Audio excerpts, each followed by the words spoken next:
तुम्हारी फाइलों में गांव का मौसम गुलाबी है।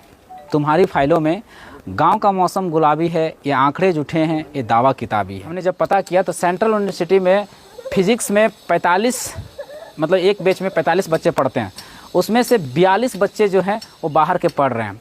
वहाँ पर जितने प्रोफेसर हैं, कर्मचारी हैं, पियून हैं, CDK तक के कर्मचारी जो हैं वो भी बाहर से आए हुए हैं। 99% उड़ीसा के हैं, बंगाल के हैं और बिहार के यूपी के हैं।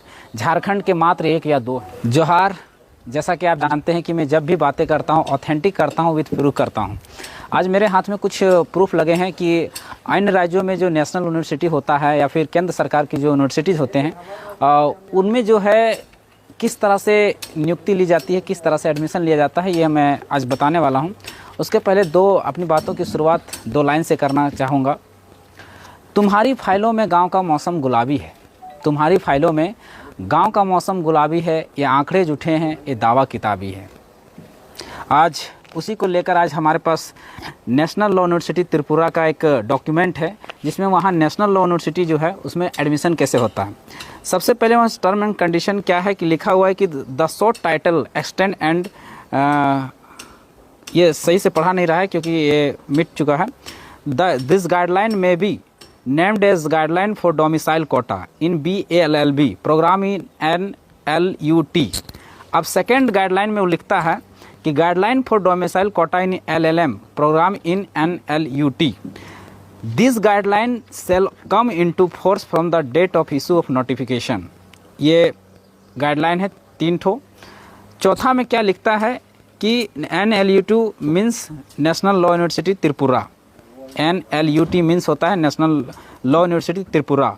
PRTC means permanent resident of Tripura certificate issued by the component authority of government of Tripura. मतलब कह रहा है कि आपको अगर यहाँ एडमिशन लेना है, नेशनल लॉ यूनिवर्सिटी त्रिपुरा में अगर एडमिशन लेना है तो आपको वहाँ परमानेंट डोमिसाइल होना चाहिए। जिसके हाथों में परमानेंट डोमिसाइल यानी खतियान होगा, स्थानीय होगा, वही वहाँ पर एडमिशन ले सकता है। लेकिन झारखंड के जो सेंट्रल यूनिवर्सिटी हैं, आपका एम्स है, आपका रक्षा विश्वविद्यालय है, इन सब यूनिवर्सिटी में क्या होता है कि हमें परमानेंट डोमिसाइल नहीं मांगा जाता है। जिस कारण से क्या हो रहा है, आज हमारा धड़ल्ले से बाहर के लोग, आपका बंगाल के लोग, उड़ीसा के लोग, बिहार के लोग, यूपी के लोग यहाँ प्रोफेसर बन रहे हैं और यहाँ आके पढ़ भी रहे हैं।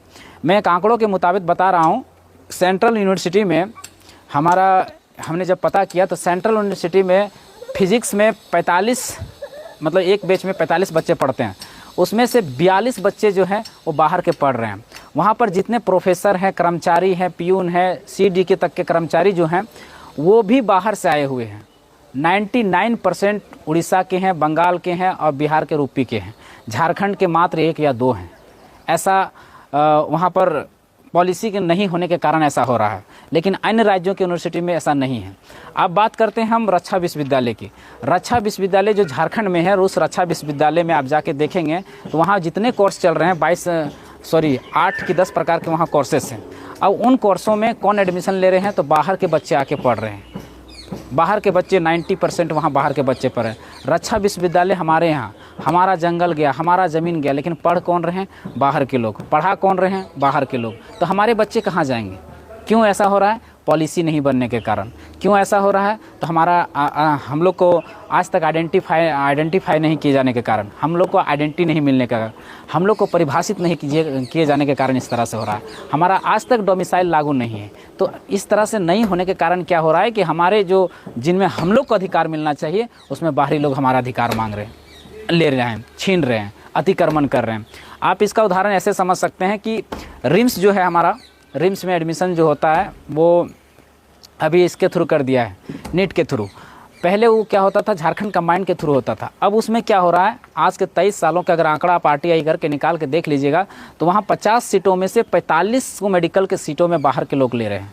लेकिन एक ऐसा नियम बनना चाहिए, ऐसा एक रूल बनना चाहिए, जैसे अभी त्रिपुरा में जैसे लागू है उस तरह से और भी सारा स्टेट में लागू है कि अगर सेंट्रल का भी हो तो उसमें 90% वहाँ के स्टूडेंट बनते हैं, 90% वहाँ के, 90% छोड़ दीजिए, 99% वहाँ के प्रोफेसर होते हैं, वहाँ के स्टूडेंट होते हैं। लेकिन झारखंड का दुर्भाग्य है कि यहाँ पर ना तो प्रोफेसर होते हैं और ना तो स्टूडेंट होते हैं।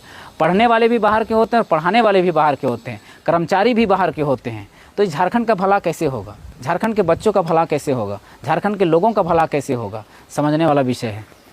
जबकि ये मेडिकल की सीटें हो या फिर इंजीनियरिंग की सीटें हो, ये कोई छोटी मोटी बात नहीं है, ये बहुत बड़ी चीज़ है।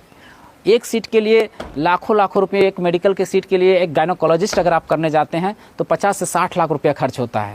एक इंजीनियरिंग कॉलेज में अगर आप अच्छा कॉलेज में अगर एडमिशन लाते हैं 15 से 20 लाख रुपया खर्च होता है। तो ये छोटी चीज़ें नहीं हैं। आप सेंट्रल यूनिवर्सिटी जैसे यूनिवर्सिटी में और अच्छा विश्वविद्यालय जैसे विश्वविद्यालय में जब बाहर के लोग पढ़ेंगे और बाहर के लोग ही पढ़ाएंगे और पढ़ेंगे भी, तो हम लोग के यहाँ खुल के क्या फ़ायदा है, हमारे बच्चों को क्या लाभ मिल रहा है, हमारे बच्चों को क्या लाभ मिल रहा है। हमारे बच्चों को तो मिलना चाहिए ना, कम से कम हमारे बच्चे वहाँ पर 100 में 90 हमारे बच्चे पढ़ने चाहिए।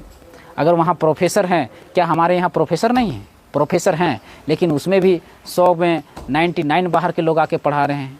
ये कारण क्या है? क्या है कि हमारे यहाँ डोमिसाइल परिभाषित नहीं है और डोमिसाइल को इम्प्लीमेंट नहीं किया गया है, इस कारण से ये हो रहा है। इसलिए लड़ाई अपने आप को परिभाषित करने की है, स्थानीय नीति लागू करने की है, उसके साथ साथ में नियोजन नीति को लागू करने की है।